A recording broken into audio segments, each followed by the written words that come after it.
Bismillahirrahmanirrahim. Bismillah. Assalamualaikum.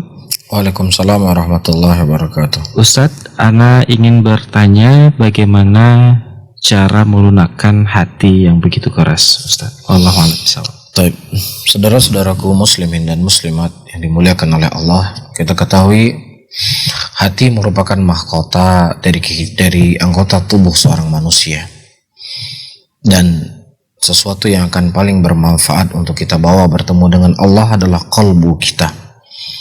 Allah sebutkan dalam ayatnya, yauma la yanfa'u malun wala banun illa man atallah biqalbin salim. Suatu hari yang tidak akan bermanfaat dari harta dan anak-anak yang dimiliki oleh seseorang kecuali siapa yang memiliki hati yang selamat. Maka tentunya tidak akan mungkin Allah dan Rasulnya tidak menjelaskan kepada kita apa saja yang bisa membuat hati kita tenang, apa saja yang bisa melunakkan hati kita. Maka diantara yang paling jitu untuk melunakkan hati seorang hamba adalah dia berdoa dan bermohon kepada Allah Subhanahu wa taala untuk mengokohkan qalbunya di atas kebajikan. Sebagaimana hadis yang datang dari Ummu Salamah radhiyallahu taala anhu, di mana beliau berkata, "Akana aktsaru du'ain Nabi sallallahu alaihi wasallam, ya muqallibal qulub tsabbit qalbi ala dinik." Ya wahai Zat yang membolak-balik hati manusia, kokohkanlah hati kami di atas agamamu. Kemudian para sahabat berkatanya, ya Rasulullah, hal takhafu alaina wa nahnu nu'minu bika wa bima jitabik. Ya Rasulullah, apakah engkau takut kepada kami ya Rasulullah dalam keadaan kami beriman kepada engkau dan beriman dengan apa yang kau datang dengannya? Kemudian Rasulullah berkata, iya, karena hati manusia di antara jari jemarinya Allah yang Allah bolak-balik sekehendak Allah Rabbul Alamin. Jadi ini merupakan hal yang paling terpenting untuk menjaga qalbu, menjaga hati kita. Ya, selalu kita berdoa dan bermohon kepada Allah Subhanahu wa taala. Yang kedua, di antara hal-hal yang akan bisa melembutkan hati adalah qiraatul Quran dan berzikir kepada Allah Rabbul Alamin. Ala bi dzikrillah, ketahuilah dengan mengingat Allah, dengan berzikir kepada Allah, maka itu akan menenangkan dan menyejukkan hati seseorang. Ya, jadi paksa hati ini, paksa tangan ini, paksa mata ini untuk terus membaca Al-Quranul Karim. Ya, ketika hati ini terlalai dengan sesuatu yang tidak baik, saudara-saudaraku muslimin, maka kita akan tersibukkan dengan kejelekan tersebut. Bagaimana seseorang merasakan nikmatnya membaca Al-Quran di bulan Ramadan. Ya, rindu dengan Al-Quran. Tapi ketika dia meninggalkan Al-Quran 1 hari, 2 hari, 3 hari dan seterusnya, maka ya kerinduan untuk Al-Quran tersebut menjadi sirna dalam kalbunya. Makanya ya apa yang telah dijalankan di bulan Ramadan, istiqomah untuk membaca Al-Quran, maka di luar bulan Ramadan dipaksa. Ya, dipaksa baca Al-Quran. Walaupun 1 hari cuma 1 halaman. Masa nggak bisa? Pasti bisa. Ya, namun sesuatu itu butuh perjuangan. Ada hal yang harus kita paksa. Karena ini sesuatu yang akan memberikan kesejukan dan ketenangan dalam jiwa dan hati kita. Dan kemudian yang ketiga, saudara-saudaraku muslimin, di antara hal yang akan bisa menyejukkan hati dan jiwa kita adalah hadirnya seseorang di majelis ilmu.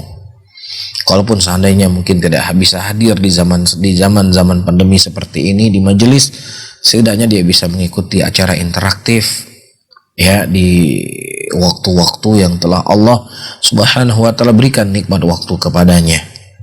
Ya, mendengar kajian dengan seksama, ya dengan fokus.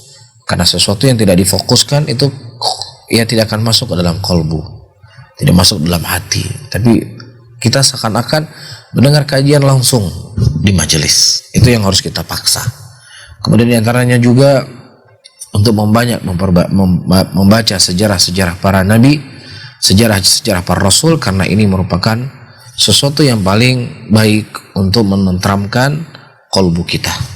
Allah mengatakan dalam ayatnya, "Kullan naqussu 'alaika min amba'ir rasul ma nuthabbitu bihi fuadak." Dan demikianlah kami kisahkan kepada engkau dari kisah-kisah para nabi dan kisah-kisah para rasul yang dengannya untuk mengokohkan kalbumu.